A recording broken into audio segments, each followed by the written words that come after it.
Rain hammered the glass doors of St. Gabriel Medical Center when the first SUV turned off the main road and rolled into the circular drive. Then a second, then a third. By the time the 10th black-armored Suburban pulled in behind it, the security guard at the front desk had already dropped his coffee. Doors opened in perfect unison. 30 men in dark suits stepped out into the rain like they didn't feel it, fanning into formation along the entrance, scanning the windows, the rooftops, the parking structure across the street. Nurses pressed against the glass of the second-floor break room. A resident physician froze mid-sentence, his phone slipping from his hand. "Is this a movie shoot?" someone whispered. It wasn't. The hospital's night shift administrator sprinted down the hallway, badge flapping against his chest, nearly colliding with a gurney. By the time he reached the lobby, the man they had all been waiting for was already walking through the doors. He did not rush. He did not need to. Water dripped from the hem of his coat, and still the room seemed to bend toward him as if gravity itself had shifted to make space. Kang Min Jae. The administrator had never seen his face before that night, and yet something primal in him understood immediately who was standing in front of him. Power that didn't need to announce itself. Danger so total it didn't need to raise its voice. Min Jae stopped in the center of the lobby. He looked at no one. He asked one question. "Where is my wife?" The administrator's mouth opened. Nothing came out. 24 hours earlier, a voice seemed to murmur over the scene as the lights of the lobby blurred, rewound, and the story began. 24 hours earlier, Dr. Maya Johnson was exactly where she always was at 6 in the morning. In operating room 4, hands inside a man's chest cavity, voice level as a surgeon twice her seniority. "Clamp," she said. A resident handed it to her without hesitation. Whatever the hospital's politics were outside that room, inside it, nobody questioned Maya Johnson. She moved like she'd been born holding a scalpel, calm in the chaos, decisive when panic tried to creep into the room. The patient had been in a motorcycle accident an hour earlier. By the time Maya was done, his heart was beating steady and strong, and the anesthesiologist exhaled like he'd been holding his breath the entire surgery. "Beautiful work, Dr. Johnson," he said. "Just doing my job," Maya answered, already peeling off her gloves. It was the kind of answer she gave a dozen times a week, the kind of sentence that made her sound smaller than she was. 38 years old, one of the most skilled trauma surgeons St. Gabriel had ever employed, and she walked through the halls like she was trying not to be noticed. She drove a 12-year-old sedan with a crack in the windshield she kept forgetting to fix. She lived in a modest 2-bedroom apartment 15 minutes from the hospital, the kind with a leaking faucet the landlord promised to fix 3 months ago. She turned down every gala invitation, every charity dinner, every chance to be photographed beside the hospital's wealthy donors. The other doctors had theories. "She's probably drowning in student loans," one resident said once, not unkindly. "She could be making double what she makes here at a private practice," said another. "I don't get why she stays." Rebecca Sullivan, the hospital's ambitious administrator, didn't bother hiding her opinion. She'd built her career on optics, donor dinners, board approval, the right doctors photographed in the right rooms with the right smiles.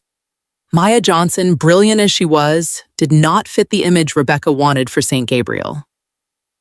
"She's wasting her talent here," Rebecca told a board member over coffee one afternoon, watching Maya cross the courtyard below in scrubs and sneakers, hair tied back, no makeup, nothing about her suggesting the kind of doctor donors like to pose with. "We need surgeons who understand branding. Johnson doesn't even own a decent car." "She saved the mayor's nephew last year," the board member reminded her. "And wore the same coat to the press conference she wore the day before," Rebecca said, like that settled the matter. It wasn't malice, exactly. Rebecca told herself that. It was strategy. St. Gabriel needed prestige, needed donors, needed doctors who looked like success. Maya Johnson, talented as she was, looked like she was barely scraping by. And Rebecca couldn't understand why a woman with her skill set would choose to live so small. What Rebecca didn't know, what nobody at St. Gabriel knew, was that Maya wasn't living small by accident. She was living small on purpose. Later that morning, walking to the cafeteria with a coffee in hand, Maya's phone buzzed. She glanced at the screen, saw the international number, and something in her face softened in a way her colleagues never saw. She stepped into an empty stairwell before answering. "Hey," she said quietly, voice dropping into something warmer, more private. A man's voice came through, low, accented, careful. "You sound tired." "I did a 6-hour surgery this morning. I'm fine." She leaned against the cold stairwell wall, closing her eyes for a second. "You work too hard. You worry too much." A pause, then gently, "Are you safe?" Maya smiled despite herself.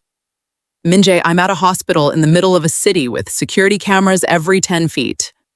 I'm safer here than most places on Earth." "That is not what I asked." "I'm okay," she said softly. "Don't worry about me." She heard him exhale on the other end, the sound of a man forcing himself to accept an answer he didn't fully believe. "Call me tonight." "I will."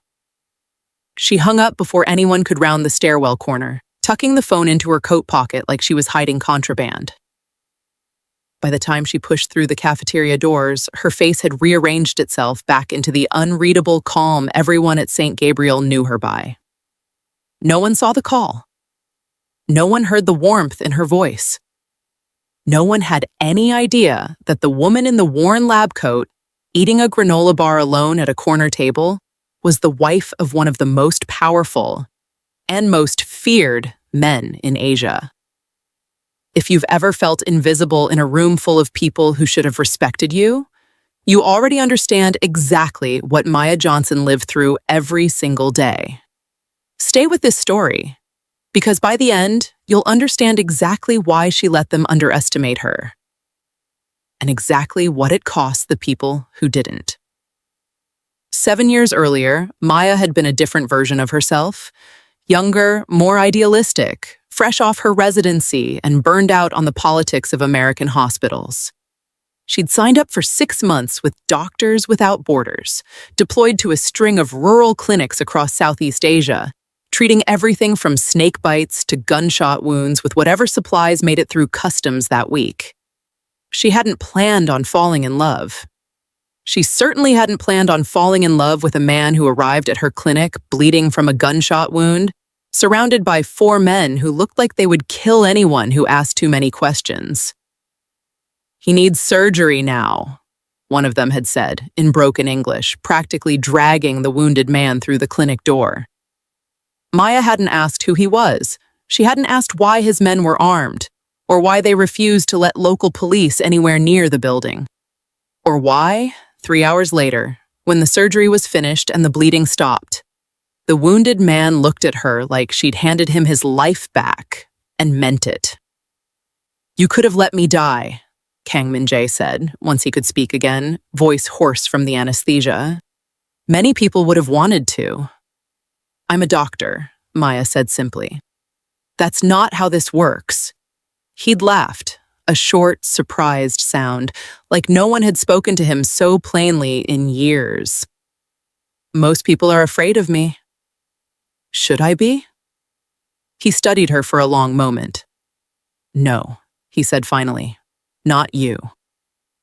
What started as gratitude became conversation. What started as conversation became something neither of them expected. Min Jae returned to the clinic under the guise of medical follow-ups 4 more times that month, each visit longer than medically necessary. Each conversation peeling back another layer of 2 people who came from entirely different worlds and somehow understood each other anyway. He told her, eventually, what he was. Not everything. Not the darkest corners of it. But enough. Enough for her to understand the danger that came wrapped around him like a second skin, "You should walk away," he told her one night, the two of them sitting on the steps outside the clinic, stars scattered overhead. "My world is not safe. It will never be safe. If you stay close to me, that danger becomes yours." "I didn't ask for your permission," Maya said. He looked at her like she'd said something impossible. "No," he admitted. "You didn't." They married 6 months later in a small ceremony with almost no guests, far from cameras, far from anyone who might recognize either of their names. Maya wore a simple white dress. Min Jae wore black the way he always did, like a man perpetually prepared for either a wedding or a funeral. "I have one condition," Maya told him the night before, lying beside him under a mosquito net in the dark. "Tell me." "I won't stop being a doctor. I won't become some decorative wife who shows up at your side for photographs and says nothing. I built this career with my own hands. I'm not giving it up. Not for you, not for anyone." Min Jae had gone quiet for a long moment, long enough that Maya wondered if she'd offended him. Then he turned to face her in the dark. "You misunderstand me," he said softly. "I did not fall in love with a wife. I fell in love with a doctor who happened to also become my wife. You will always be Dr. Maya Johnson first. That was true before I met you, and it will be true until the day I die. And the danger? Your enemies, if anyone ever finds out, then we keep it hidden," he said simply. "You live your life as Dr. Johnson. I live mine as Kang Min Jae. The two only meet in private, where the world cannot touch either of them." It had worked for 7 years. Maya built her career in America, climbing from resident to attending to one of the most respected trauma surgeons on the East Coast, all while quietly, invisibly, being married to a man whose name made grown men in 3 different countries go pale. She never wore the ring at work. She never mentioned Korea unless someone asked about her continuing medical education trips. She never let a single colleague glimpse the photo she kept folded in her wallet. The one from their wedding day. The only proof that any of it was real. It had worked. Until Daniel Price walked into St. Gabriel Medical Center with a torn aorta and an ego the size of the building. Daniel Price arrived by helicopter, which should have told everyone at St. Gabriel exactly what kind of patient he intended to be. He was a billionaire 3 times over, a man whose name appeared on the sides of buildings and the mastheads of business magazines, a man used to getting whatever he wanted within roughly 4 minutes of wanting it. A car accident on the interstate had put a piece of broken steering column through his chest, and despite his money, despite his private jets and his penthouse and his small army of assistants, his body bled the same as anyone else's. Maya was assigned as his attending physician within minutes of his arrival. It was her rotation, her specialty, her trauma bay. None of that mattered to Daniel Price. "I want a different doctor," he said the moment Maya introduced herself, his voice tight with pain and fury in equal measure. "Mr. Price, I understand you're frightened, but I need to assess your injury immediately." "I didn't ask for an assessment. I asked for a different doctor." His eyes flicked over her white coat, her dark skin, the unfamiliar braid of her hair, and something in his expression curdled into open contempt. "Get me someone with actual credentials. I have 15 years of trauma surgery experience, Mr. Price, including... I want someone who looks like they went to a real medical school," he snapped, loud enough that 2 nurses in the hallway turned to look. "Is that so hard to understand? Get me a white doctor. Now." The trauma bay went silent. Even the monitor beeping beside his bed seemed to hesitate. Maya didn't flinch. Years of practice had taught her how to absorb words like that without letting them reach her hands, her voice, her judgment. "Mr. Price, with respect, there is no time to find another physician. The injury to your chest requires immediate intervention. I am the surgeon on call, and I am the surgeon who is going to save your life in the next 30 minutes if you let me." "I'll have your license," Daniel hissed. "You can have anything you want once you're stable," Maya said calmly, already moving, already calling for the equipment she needed. "Right now, you're going to let me do my job." He glared at her with the kind of hatred reserved for people who'd never been told no in their lives. But pain has a way of humbling even the most arrogant men. And within the hour, Daniel Price was unconscious on an operating table, his life entirely in the hands of the woman he'd just insulted. Maya saved it anyway.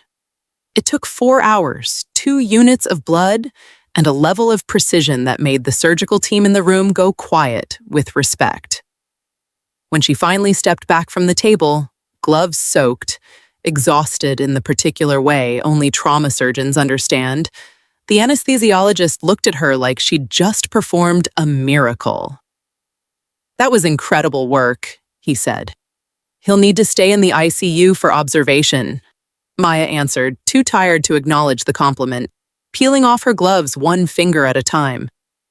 "Watch for signs of internal bleeding overnight." She thought for one brief, foolish moment that the worst of it was over. She had no idea it had only just begun. By the time Daniel Price woke up the next morning, alive because of the woman he'd insulted, gratitude was the furthest thing from his mind. "She nearly killed me," he told the hospital's legal team before he'd even finished his first cup of ice chips. "I want a full investigation." "Mr. Price, the surgical notes indicate a textbook procedure," the hospital's risk manager said carefully, scanning the chart on his tablet. "Dr. Johnson's intervention is likely the reason you're alive right now." "I don't care what the chart says. I felt something happen during that surgery. Pain, complications, something. I want her credentials reviewed. I want this investigated." The risk manager hesitated, glancing toward the door where Rebecca Sullivan had just walked in, drawn by the sound of a billionaire's raised voice echoing down the hallway. "Mr. Price?" Rebecca said smoothly, stepping forward with the kind of practiced charm she reserved for major donors. "I assure you, St. Gabriel takes patient safety extremely seriously. We'll review everything personally." "Good," Daniel said, "because if that woman touches another patient before this is sorted out, I'll make sure every hospital in this state hears about it." Rebecca's expression didn't change, but something behind her eyes calculated quickly. Daniel Price wasn't just a patient. He was a potential donor, a man whose name on a wing of the hospital could fund a decade of expansion. Keeping him happy mattered more to her in that moment than the truth of what had actually happened on that operating table. "I'll open a formal review," Rebecca said. "I promise you, Mr. Price, we will get to the bottom of this." By that afternoon, the formal review had become something else entirely. A local news producer, tipped off by an anonymous call from the hospital, ran a segment that evening with the headline, "Billionaire Daniel Price alleges malpractice after near-fatal surgery."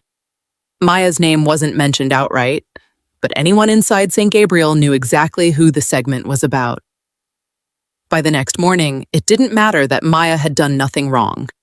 The accusation alone was enough.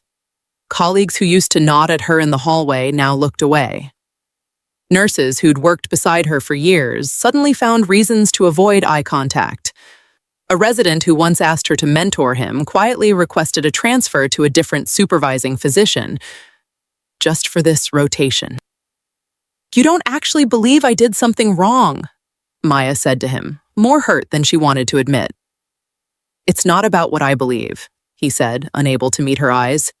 "It's about what looks bad on my file if I'm associated with you right now." Maya nodded slowly, swallowing the sting of it, and walked away without another word. She'd learned a long time ago that explaining herself to people who'd already decided what they wanted to believe was a losing game. But isolation has a way of compounding. By the end of the week, Maya found herself eating lunch alone in the stairwell rather than face the cafeteria, where conversations seemed to quiet the moment she walked in. If this story is hitting you right now, take a second to like the video. It genuinely helps more people find stories like this one. And trust me, this is only the beginning. The accusations metastasized fast, the way rot does when no one bothers to stop it early. Within 10 days, what had started as Daniel Price's wounded ego had become a full malpractice investigation, complete with subpoenaed records, depositions, and a media cycle that refused to let the story die. Rebecca Sullivan, eager to please her hospital's most valuable potential donor, made sure of that. "The board wants to know how you intend to handle this," one board member said to Rebecca during a closed-door meeting, the kind Maya was deliberately never invited to. "Daniel Price has threatened to pull his planned donation if Dr. Johnson isn't dealt with." "I'm handling it," Rebecca said. "We're conducting a full review of her case history. If there's even a hint of negligence pattern, we terminate her contract before this becomes a lawsuit." "And if there isn't a pattern?" Rebecca's smile thinned. "Then we find one." What Rebecca didn't say out loud, what she barely admitted to herself, was that Daniel Price's lawyers had quietly wired a consulting fee to a shell account 2 weeks earlier, the kind of payment that existed for exactly one purpose: making sure the hospital's internal investigation reached the conclusion he wanted, regardless of what the actual evidence showed. Maya, meanwhile, had no idea any of this was happening behind closed doors. All she knew was that her access to certain patient files had mysteriously narrowed, that 2 nurses who'd been present during Daniel's surgery had suddenly changed their scheduled testimony, that a piece of equipment log that would have proven she followed every protocol to the letter had somehow gone missing from the hospital's digital records.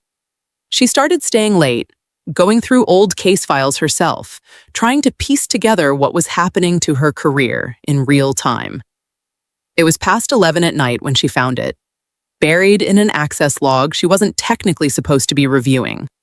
A timestamp showing someone had edited her surgical notes from Daniel Price's case 4 days after the surgery, 2 days before the malpractice complaint had even been filed.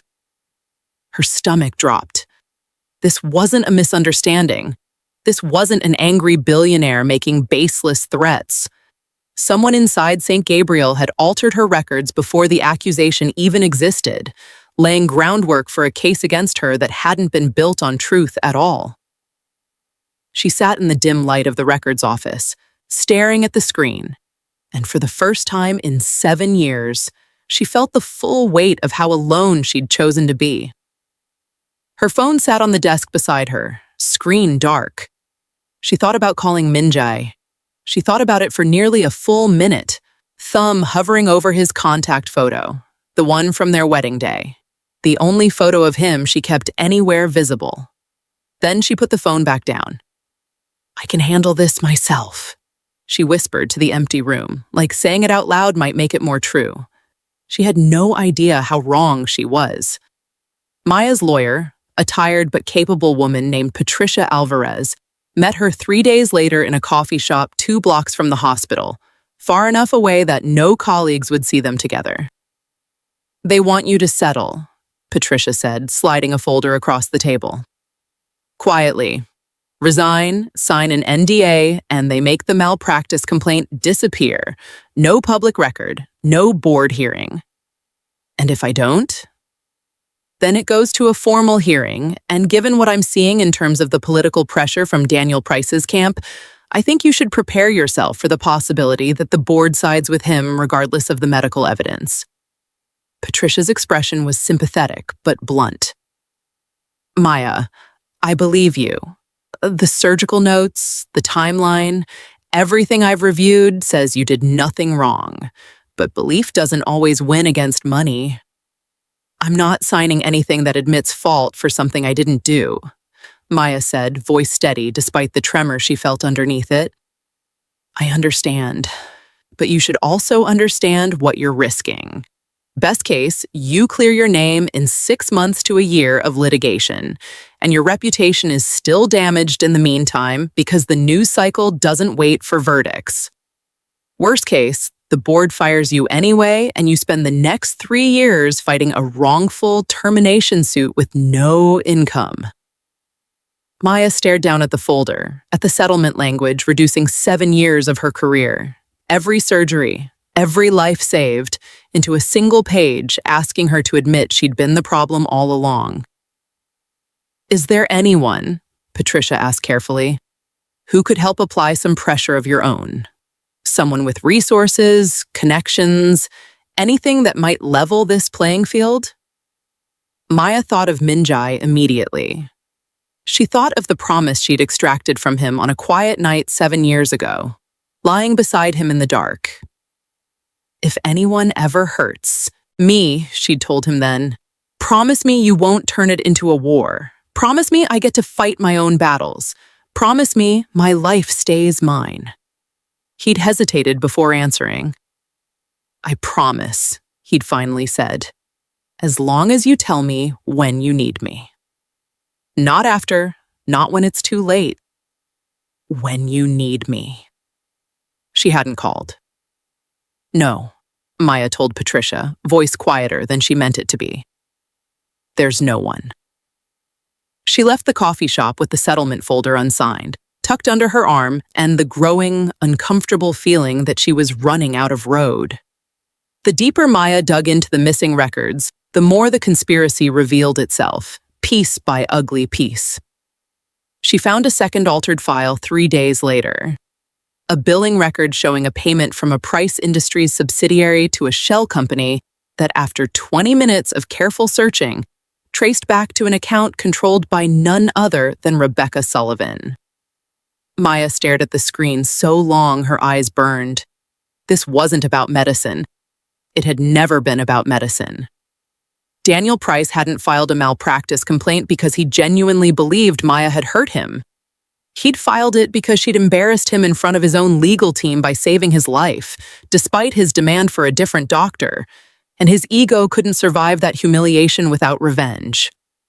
Rebecca, desperate for his donation, had been more than willing to help bury an innocent woman to keep the money flowing.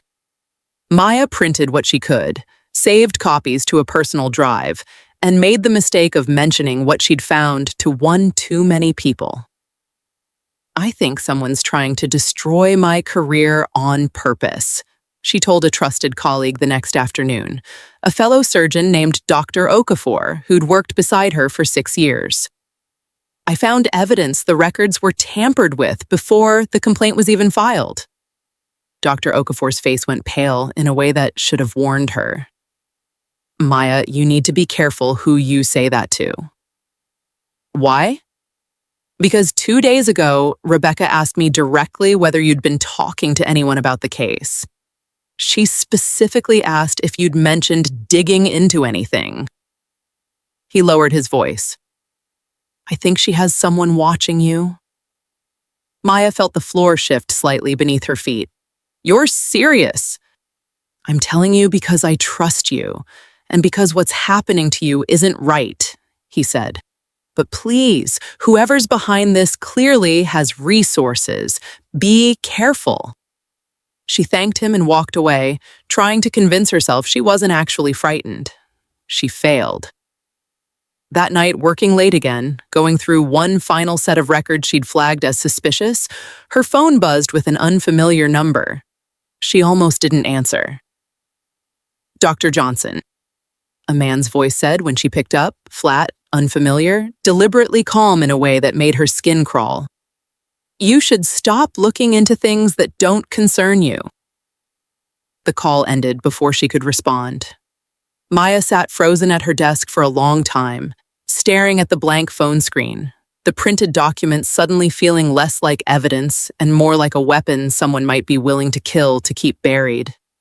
She told herself it was nothing. A prank call, maybe, or an empty scare tactic meant to rattle her into backing off. She told herself that for 3 days, right up until the night someone proved exactly how serious they were. It was after 10 when Maya finally left the hospital, exhausted from a double shift, her bag heavy with the printed files she still hadn't decided what to do with. The parking garage was nearly empty, fluorescent lights humming overhead. her footsteps echoing off concrete in a way that suddenly felt too loud. She heard them before she saw them. Footsteps closing in from two directions at once. 3 men stepped out from between parked cars, blocking her path to her sedan. They weren't in uniform, weren't hospital security, weren't anyone she recognized. Every instinct she had screamed at her to run, but her legs locked in place. "Dr. Johnson," one of them said, voice low. "We told you to stop looking." "Get away from me," Maya said, trying to keep her voice steady, reaching for the pepper spray clipped to her keychain. A hand closed around her wrist before she could use it, twisting hard enough that she cried out and dropped her bag, papers scattering across the concrete. A second man grabbed her shoulder and shoved her back against the cold metal of a parked van. "This is your only warning," the first man said, leaning close enough that she could smell cigarettes on his breath.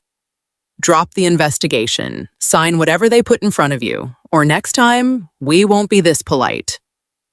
He shoved her hard enough that she stumbled, catching herself against the van's side mirror, pain shooting up through her wrist. By the time she straightened up, gasping, heart hammering, the 3 men were already walking away, disappearing into the shadows of the garage as quickly as they'd appeared. Maya stood alone in the empty garage, shaking, her papers scattered across the oil-stained concrete, her wrist throbbing where the man had grabbed her. She didn't cry. She'd learned a long time ago that crying didn't fix anything. But something inside her, some final wall she'd been holding up for 7 years, cracked clean through. She drove home in silence, hands trembling on the wheel, and sat in her dark apartment for nearly 20 minutes before she finally picked up her phone. Her thumb hovered over his name. She thought about every reason she'd had for staying silent. The promise she'd made him, the life she'd built that depended on staying separate from his world, the 7 years of careful, deliberate independence she was about to undo with one phone call. Then she thought about the man's hand twisting her wrist, about the way he'd said next time, "We won't be this polite," and she understood, finally, that this had stopped being a fight she could win alone. She pressed call. It rang once. "Maya?" Min Jae's voice came through immediately, alert in a way that told her he could hear something was wrong before she'd even said a word. Her voice broke on the first attempt. She tried again. "Min Jae," she whispered. "I need you." There was a silence on the other end so total she could hear her own pulse in her ears. "Tell me what happened," he said, voice gone deadly calm in a way she hadn't heard from him in 7 years. "Tell me everything. Now." 6,000 miles away, in a glass office overlooking the lights of Seoul, Kang Min Jae stood up from his desk so fast his chair rolled backward and struck the wall behind him. Through the phone, Maya told him everything. The malpractice accusation, the altered records, the missing files, Rebecca's hidden payments, the anonymous call telling her to stop investigating, and finally, the parking garage, the 3 men, the warning that ended with her wrist bruised and her papers scattered across the concrete. By the time she finished, Min Jae's expression had gone somewhere his closest advisors had only seen a handful of times in 15 years. "Are you safe right now?" he asked, voice controlled, dangerously quiet. "I'm home. I locked the door." "Good, stay there. Don't go to the hospital tomorrow. Don't go anywhere. I am coming." "Min Jae, you don't have to." "Maya." His voice cut through hers, gentle but absolute. "You called me. Do you understand what that means to me? 7 years, and you never once called. Not when people doubted you, not when they disrespected you, not when they questioned your worth. You endured all of it alone because you wanted to protect the life you built. Tonight, you called. That tells me everything I need to know about how serious this is. I am coming." She didn't argue further. Some part of her exhausted and aching and finally allowing herself to feel the fear she'd been suppressing for weeks, simply let the relief wash over her. The moment the call ended, Min Jae turned to the four men waiting silently near the door of his office.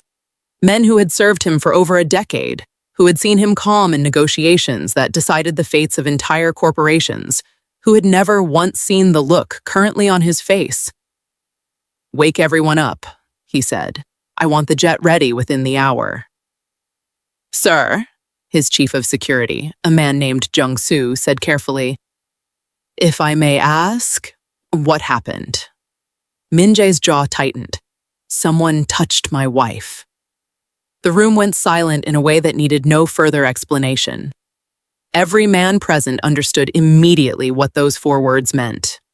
They had worked for Min Jae long enough to know that the empire he controlled, built across 3 countries, layered through legitimate business and considerably less legitimate channels, had only ever bent the rules for one person. "Pull the security teams from the Tokyo office," Min Jae continued, already moving, already shedding the calm exterior he wore for boardrooms in favor of something colder, older, more dangerous. "I want full background checks on everyone associated with St. Gabriel Medical Center. The administrator, the board, and a patient named Daniel Price. I want to know who hired the 3 men who put their hands on my wife within 6 hours." "Understood. And Jung-soo?" Min Jae paused at the door, looking back. "Make sure 30 men are with me when we land, not 10. 30. Jung-soo didn't ask why. He simply nodded and reached for his phone. By the time the private jet lifted off the runway 40 minutes later, Min Jae's network had already begun pulling apart the financial history of St. Gabriel Medical Center, thread by thread, exposing connections that even Maya hadn't fully uncovered. Wire transfers, shell companies, a paper trail leading directly from Daniel Price's legal team to Rebecca Sullivan's personal account. And beyond that, to the very men who'd cornered Maya in the parking garage. Somewhere over the Pacific, staring out at nothing but darkness and clouds, Min Jae allowed himself exactly one quiet moment of something that wasn't rage. He thought of Maya's voice on the phone, thinner and more frightened than he'd ever heard it. He thought of 7 years of secrecy, 7 years of watching from a distance while she built a life that didn't need him in it, 7 years of respecting a boundary she'd asked him to respect, because he loved her enough to honor what she wanted. That boundary had just been crossed by someone else's hand. He closed his eyes, exhaled once, and let the rage settle into something far more useful. Focus. By morning, St. Gabriel Medical Center would learn exactly what kind of mistake it had made. Quick pause. If you're invested in what happens next, drop a comment letting me know what you think Maya's husband is about to do, because the next part of this story is the moment this entire video has been building toward. Maya woke the next morning to the sound of her phone buzzing against the nightstand, a string of text messages lighting up the screen one after another. "Landing in 3 hours," the first one read. "Don't go to work today. I mean it, Maya. Please." She sat up slowly, her wrists still tender from the night before, staring at the messages with a strange, hollow feeling settling in her chest. 7 years of careful separation between her 2 lives, and it had taken one phone call to collapse the wall completely. She thought about staying home, exactly as he'd asked.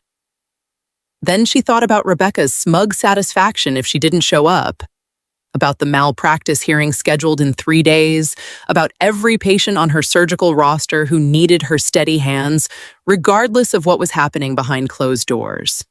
Hiding had never been Maya's instinct. It had taken everything in her to call him Min Jae the night before. She wasn't about to undo that strength by cowering in her apartment. She went to work. By 8 in the morning, she was in her scrubs, reviewing charts in the surgical wing like nothing in the world had changed, even as her wrist ached beneath her sleeve and her stomach turned every time she thought about what was unfolding 6,000 miles, and then 3 hours, and then minutes away. Rebecca found her near the nurse's station shortly after 9, clipboard in hand, expression carefully arranged into something between professional concern and barely concealed satisfaction. Dr. Johnson, Rebecca said, the board has moved your hearing up. They want to discuss the findings of the internal review this afternoon. What findings? Maya asked evenly. You'll see them this afternoon, along with everyone else. Rebecca's smile didn't reach her eyes. I'd recommend you prepare yourself. The evidence isn't favorable. The evidence was altered, Rebecca. I have proof. Something flickered across Rebecca's face. Surprise quickly smoothed over. I have no idea what you're talking about. I think you do, Maya said quietly. I found the access logs. I found the payment records. I know exactly what's been happening, and I know exactly who's behind it. Rebecca's composure cracked for half a second before snapping back into place. Be very careful with accusations like that, Dr. Johnson. They could be considered defamatory, especially coming from someone whose career is already hanging by a thread. We'll see, Maya said and walked away before Rebecca could respond, leaving the administrator standing alone at the nurse's station with an expression that hovered somewhere between fury and the first flicker of genuine fear.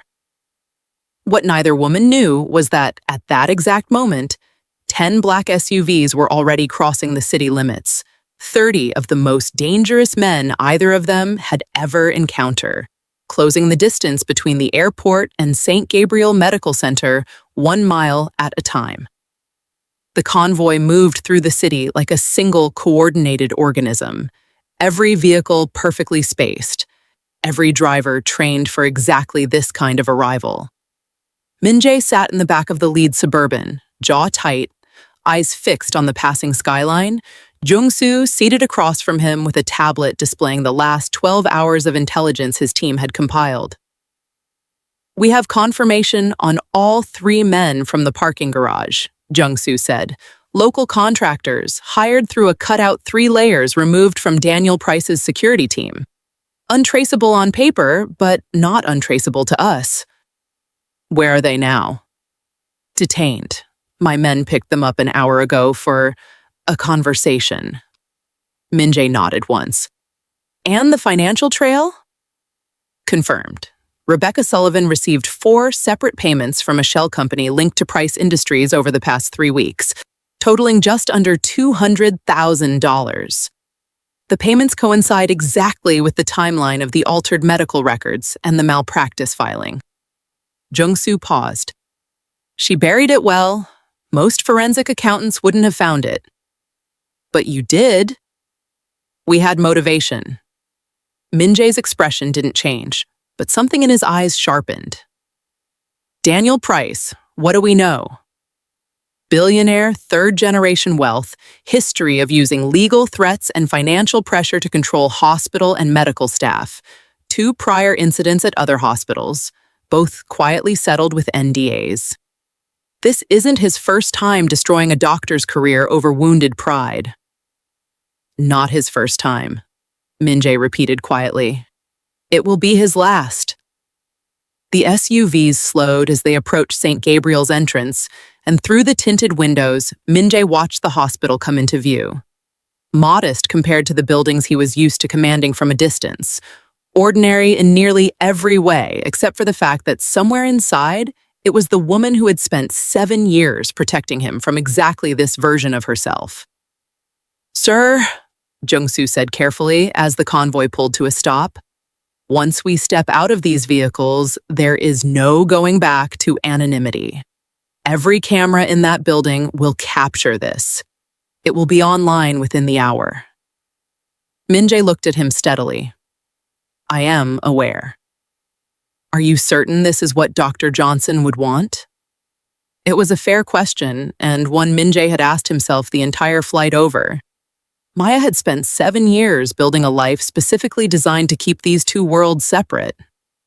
Walking through those doors with 30 armed men behind him would shatter that separation permanently, publicly, irreversibly. She called me, Min Jae said finally, reaching for the door handle. After 7 years of silence, she called me. That tells me she's done protecting people who never deserved her protection in the first place. He stepped out into the rain. Inside St. Gabriel, the morning had proceeded with deceptive normalcy, right up until the moment the first SUV appeared on the security feed monitored by the front desk. "Ma'am, you need to see this," the security guard said, voice tight, already reaching for his radio. By the time the 10th vehicle rolled to a stop, the entire lobby staff had abandoned any pretense of normal operations. Phones came out. Whispers spread through the hallway faster than any announcement system could have managed. A nurse on the third floor, glancing out the window, dropped the chart she'd been carrying. "Call administration," someone said. "Call security. Call—" Nobody quite knew who to call for something like this. Rebecca Sullivan was in her office reviewing the final details of the afternoon's board hearing when her assistant burst through the door without knocking, face pale. "Ms. Sullivan, you need to come to the lobby, now." "I'm in the middle of— now." Something in the assistant's voice made Rebecca abandon the documents on her desk and follow without further argument. By the time she reached the lobby, the scene confirmed every instinct screaming inside her that something had gone catastrophically wrong. 30 men in dark suits had already secured the perimeter of the lobby, positioned with a precision that spoke of extensive training, scanning every entrance, every elevator, every hallway with the kind of attention reserved for genuine threat assessment. Patients in wheelchairs stared. Visitors filmed on their phones, too stunned to think about whether it was appropriate. The hospital's overnight administrator, the same man who would later freeze in front of the question that opened this entire story, stood paralyzed near the front desk, completely out of his depth. Then the doors opened again, and Kang Min Jae walked through them. He didn't look around the lobby the way everyone expected. He didn't pause to take in the chaos his arrival had caused. He simply scanned the space once, located the man who appeared to be in charge, and walked directly toward him. "Sir," the administrator stammered, how can we help you?" Min Jae stopped a few feet away, rain still dripping from his coat, expression unreadable in a way that made the administrator's stomach twist with something close to physical fear. "Where is Dr. Maya Johnson?" The administrator's mouth opened and closed twice before any sound emerged. Behind him, Rebecca Sullivan had gone perfectly, deathly still, the name registering in her mind with a horror she couldn't yet fully articulate. Maya Johnson. The doctor she'd spent weeks helping destroy. The doctor whose career she'd dismantled to please a billionaire donor. That doctor's husband was standing in her hospital lobby with 30 armed men. I'm not sure who you're referring to," Rebecca managed, stepping forward despite every instinct telling her to run the other direction. Min Jae's eyes shifted to her for the first time, and something in his gaze made Rebecca understand, in a single look, that lying to this man was the single worst decision available to her in that moment. "You know exactly who I'm referring to," he said quietly. "Try again." Daniel Price, recovering in a private suite on the 4th floor, heard the commotion from the lobby through the open door of his room and assumed, with the casual arrogance of a man who'd never once in his life considered himself the target of anything, that it had nothing to do with him. He was scrolling through emails on his phone, already drafting the press release his publicist would issue once the hospital's board officially terminated Dr. Johnson's contract, when his assistant rushed in, face white. "Daniel, you need to see this." "See what?" "There are armed men in the lobby. Foreign security detail. They're asking for Dr. Johnson." Daniel set his phone down slowly. "What do you mean, asking for her?" "I mean, there's a man down there who looks like he owns this entire city block, and he just told the hospital administrator that he's not leaving until he sees Dr. Johnson personally." Something cold settled into Daniel's stomach, though he couldn't yet name why. "That's not my problem. Whoever he is, he's not here for me." His assistant hesitated. "Daniel, I pulled up a facial recognition search on the security footage while I was coming up here. I think you should look at this before you say anything else." She turned her phone screen toward him, displaying a photo pulled from an international business database. The same man currently standing in the lobby, identified in 3 different headlines spanning the past decade. Kang Min Jae, CEO of Kang Holdings, linked to Asian financial networks. Authorities investigate Kang Min Jae's business empire, the most feared name in Seoul's underworld. Daniel stared at the screen for a long moment, the cold feeling in his stomach spreading rapidly into something closer to panic. That's the man downstairs? That's the man downstairs. Why would someone like that care about Dr. Johnson? Neither of them had an answer yet. They would within the next 10 minutes, and Daniel Price would spend the rest of his life regretting every decision that had led to that moment. Maya was 3 floors up, finishing rounds on a post-operative patient, entirely unaware that the entire hospital had descended into controlled chaos beneath her, when her phone buzzed with a single text. "I'm here." Her heart dropped into her stomach.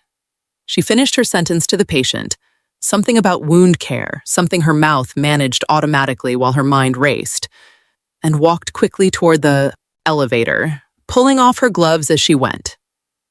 By the time she reached the lobby, the scene had only intensified. Security guards stood frozen near the walls, unsure whether their jobs required them to intervene against 30 trained men who clearly outmatched them in every conceivable way. Rebecca stood near the front desk, face pale, posture rigid with the particular stillness of someone trying very hard not to draw attention to themselves. The overnight administrator looked like he might actually faint. And in the center of it all stood Min Jae, rain still clinging to his coat, scanning the lobby with controlled intensity until his eyes finally found her. Something in his expression shifted the moment he saw her, the cold authority melting, just slightly, into something far more human, far more afraid than anyone in that lobby would have believed him capable of being. "Maya," he said, crossing the distance between them in several long strides. The entire lobby watched, phone still raised as he reached her, his hands coming up to gently frame her face, eyes searching hers with an intensity that needed no translation. "I'm okay," she said quietly, even as her voice trembled slightly. "Min Jae, I'm okay." "They put their hands on you." "I'm okay," she repeated more firmly. He exhaled slowly, forehead briefly resting against hers, the gesture so tender, so completely at odds with the army of bodyguards surrounding them, that several onlookers actually lowered their phones in stunned silence. Then he straightened, turned, and looked directly at Rebecca Sullivan across the lobby. "You," he said, voice carrying clearly across the silent space. "You're the administrator who buried evidence to protect a donor's reputation at the expense of an innocent woman's career." Rebecca's mouth opened. Nothing came out. "I know everything," Min Jae continued. "The altered records, the payments from Price Industries, the men you allowed near my wife in a parking garage 2 nights ago." His voice didn't rise. It didn't need to. "You should be very afraid right now, but not of me. I don't waste time on people like you. You should be afraid of what happens when the truth becomes public, because I assure you, it will." Rebecca's legs seemed to give slightly, and she caught herself against the front desk, face ashen. Maya stared at her husband, then at Rebecca, then at the dozens of stunned faces surrounding them, and understood, with sudden, overwhelming clarity, that there was no going back to the quiet, invisible life she'd built. "Min Jae," she said softly, "what have you done?" He looked at her, something almost gentle beneath the steel in his expression. "I came for my wife," he said simply. "Everything else is just consequence." The footage hit social media within 20 minutes. A grainy phone video, shaky and poorly lit, captured the moment Kang Min Jae crossed the lobby and gently took Maya's face in his hands. The moment that would be replayed, dissected and discussed across every platform by that evening. By the time the hospital's official statement was even drafted, the internet had already assigned its own narrative to what had happened, most of it, remarkably, close to the truth. Inside the hospital, the fallout moved considerably faster than the internet ever could. Within the hour, Min Jae had requested, and been granted with surprising speed, access to a private conference room where he, Maya, Patricia Alvarez, and 3 members of the hospital board sat across from each other, while Jung-soo laid out, point by point, the evidence his team had compiled overnight. This is the access log showing the alteration of Dr. Johnson's surgical notes, Jung-soo said, sliding a printed document across the table. Time-stamped 4 days after the surgery and 2 days before the malpractice complaint was filed. This is the wire transfer history showing 4 separate payments from a Price Industries shell account to Rebecca Sullivan's personal banking information, totaling $198,000. And this, he continued, sliding a final folder forward, is a signed statement from one of the 3 men who assaulted Dr. Johnson in the parking garage 2 nights ago, confirming he was hired through a security contractor with direct ties to Daniel Price's personal staff. The board members stared at the documents in stunned silence. "How did you obtain a signed confession this quickly?" one of them finally asked. "I have resources your hospital does not," Min Jae said simply, leaving the rest unspoken. Nobody at the table pressed further. Patricia Alvarez, for her part, looked like she was watching a years-long legal battle compress itself into a single devastating hour. This is more than enough to not only clear Dr. Johnson of any wrongdoing, but to pursue criminal charges against Ms. Sullivan and Mr. Price for conspiracy, evidence tampering, and assault. "Then I suggest you pursue them," Min Jae said. One of the board members, a man named Walter Greer, who'd sat on St. Gabriel's board for nearly 20 years, leaned forward, studying Maya with an expression caught somewhere between guilt and disbelief. "Dr. Johnson," he said slowly, "I want to apologize. On behalf of the board. We should have investigated this properly from the start. We let financial pressure cloud what should have been an obvious truth, that you are one of the finest surgeons this hospital has ever employed."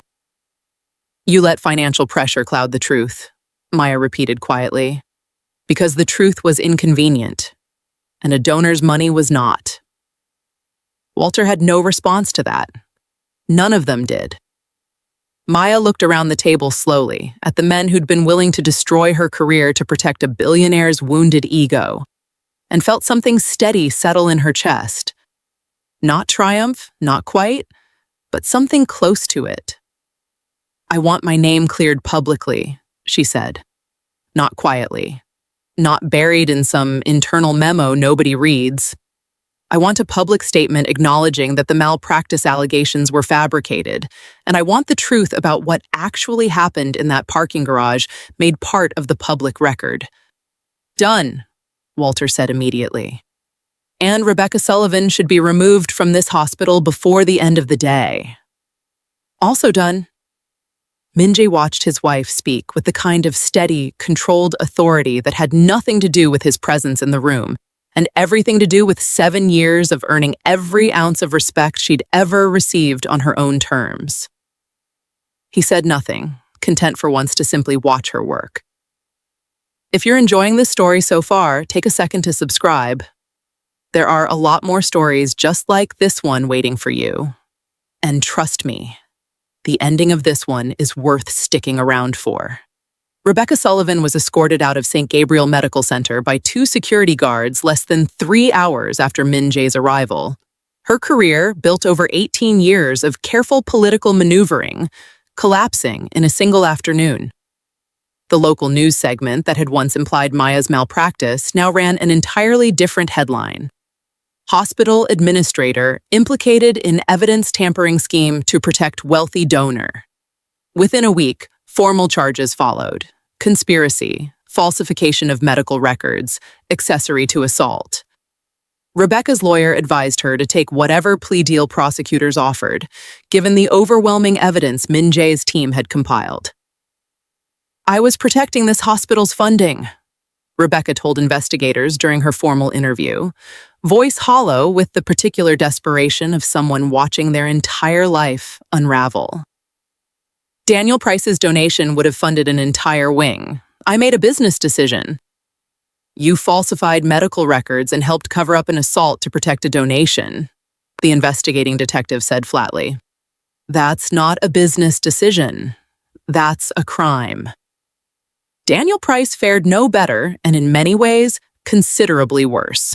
Within 48 hours of Min Jae's arrival, 3 separate financial institutions quietly began reviewing their relationships with Price Industries, spooked by the sudden, very public scrutiny attached to his name.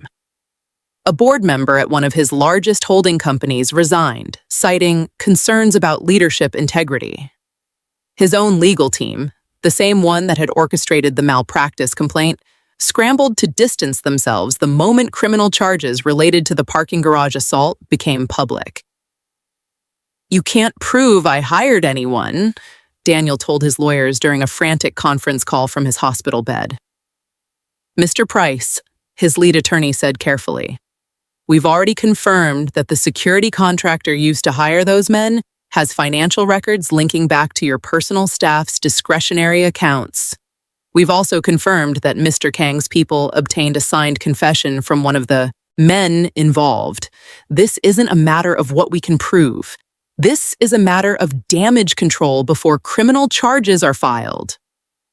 "I'm a billionaire," Daniel said, voice rising with the particular panic of a man realizing, for the first time in his life, that money might not be enough to protect him.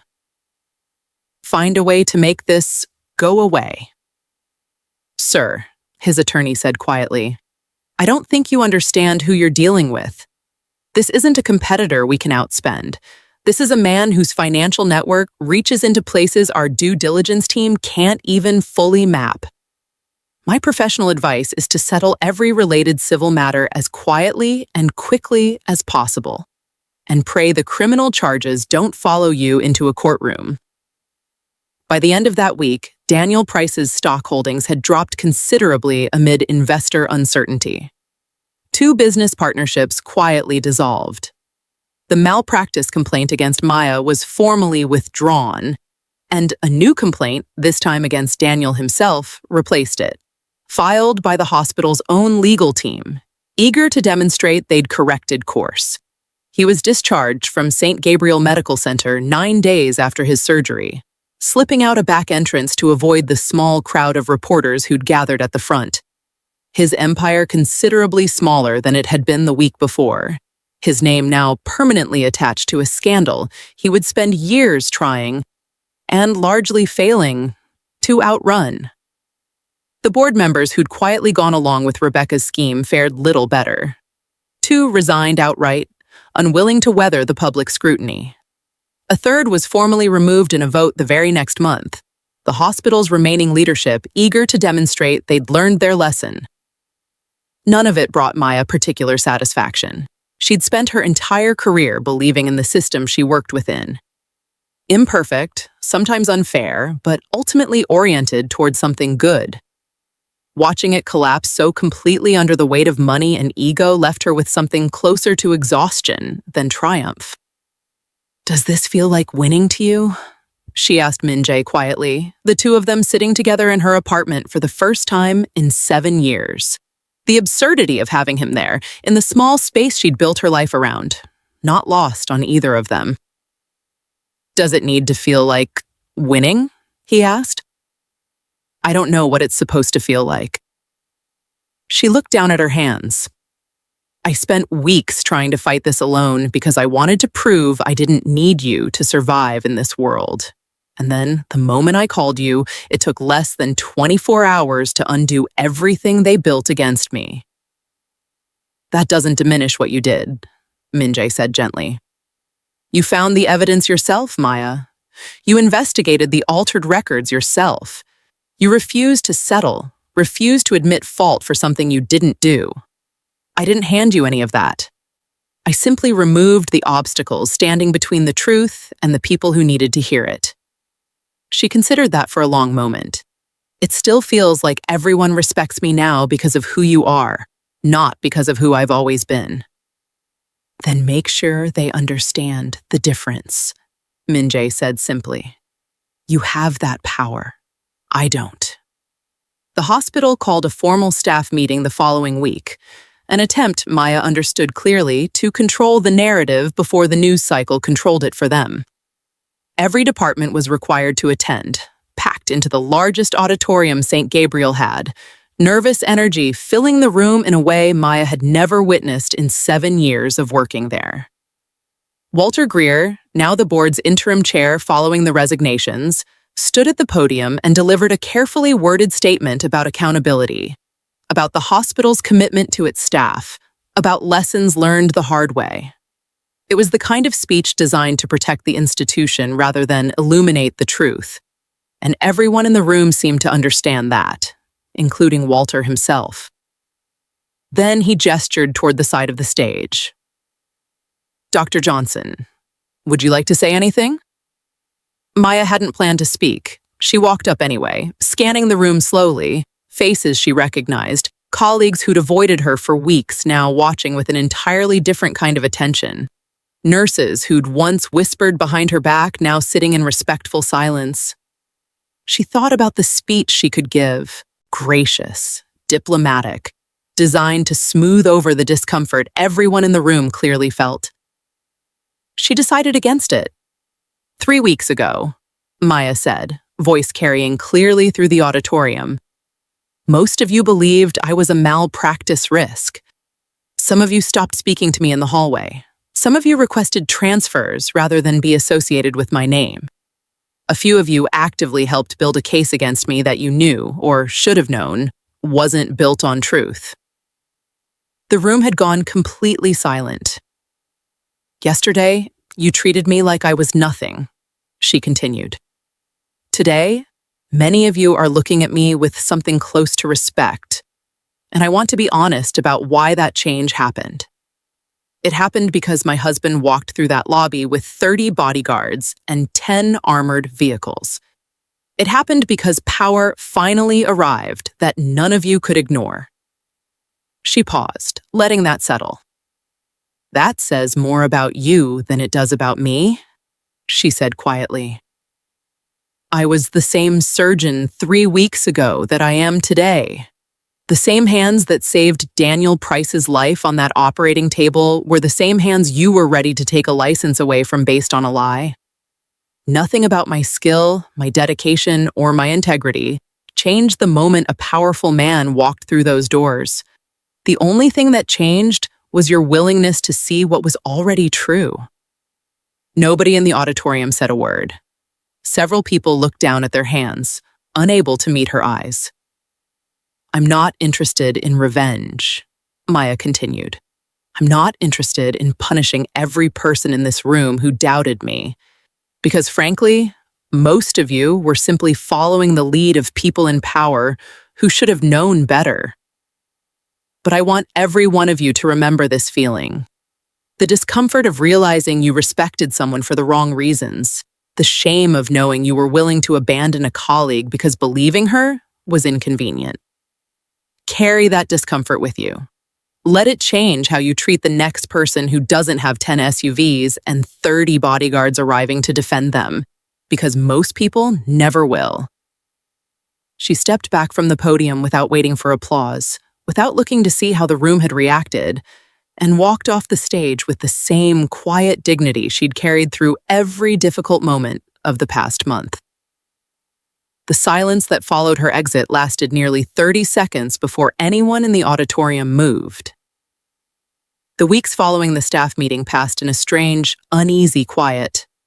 Maya's name was formally cleared in every record the hospital maintained. A new administrator, recruited specifically for her track record of ethical governance, replaced Rebecca within the month. Daniel Price's name became a cautionary tale whispered through hospital boardrooms across the state. A billionaire who'd learned far too late that money didn't guarantee immunity from consequence. Maya returned to surgery the following Monday, scrubbing in for a routine procedure as if the previous month had been nothing more than an unusually vivid nightmare.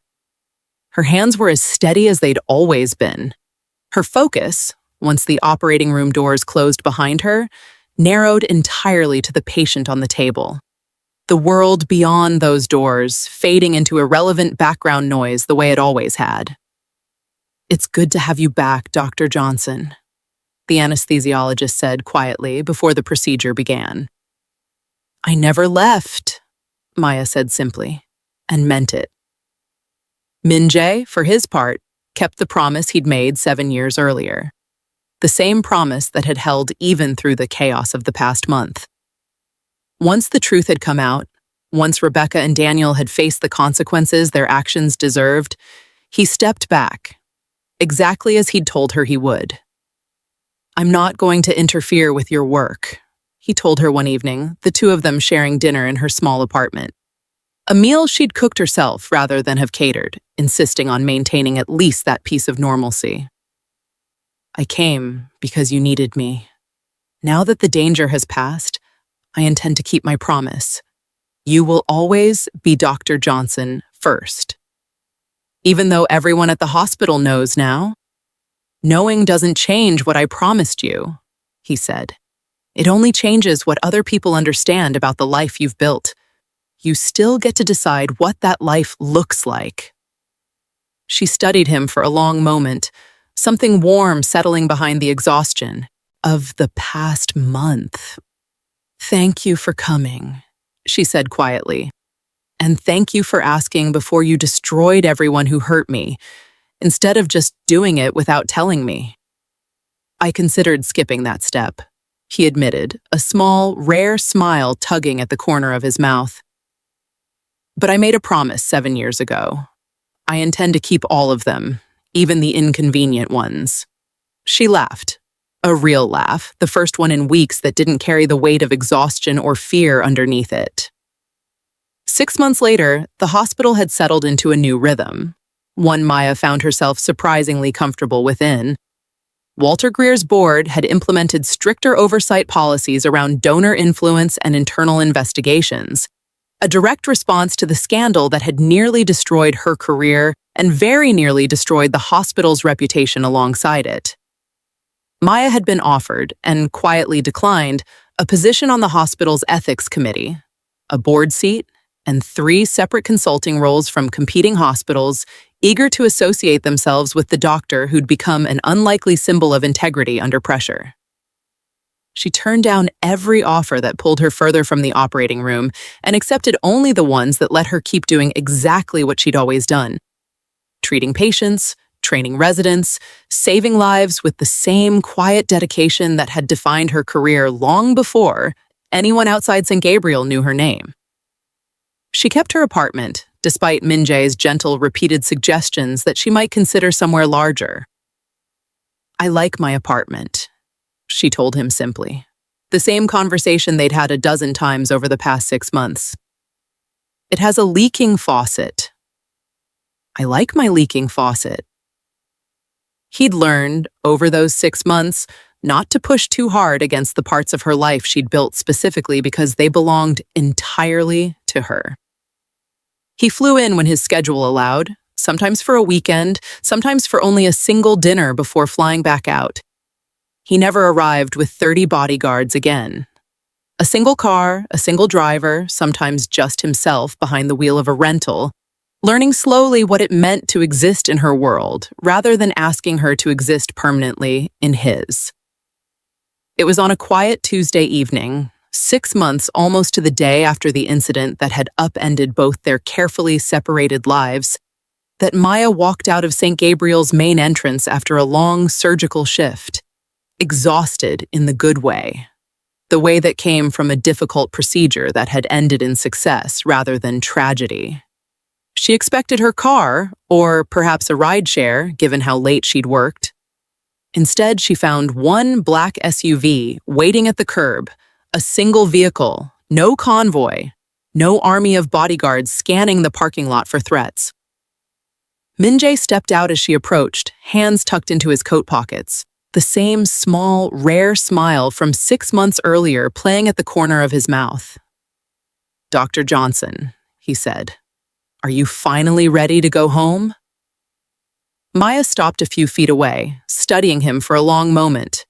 The man who'd torn through an entire hospital's worth of corruption in a single afternoon, who'd waited 7 years for her to call him, who'd kept every promise he'd ever made her, even when keeping them clearly cost him something.